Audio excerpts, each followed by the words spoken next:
உம்மால் கூடும் எல்லாம் கூடும், ஒரு வார்த்தை சொன்னால் போதும்.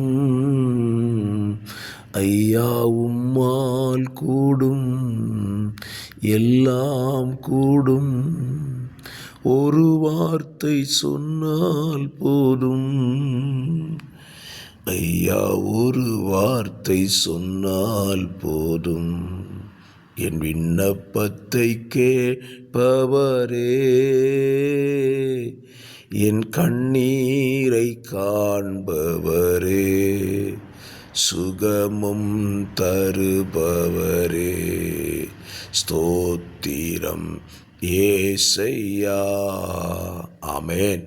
காரிய சித்தியோ கர்த்தரால் வரும். நீதிமொழிகள் 16:33. God bless you.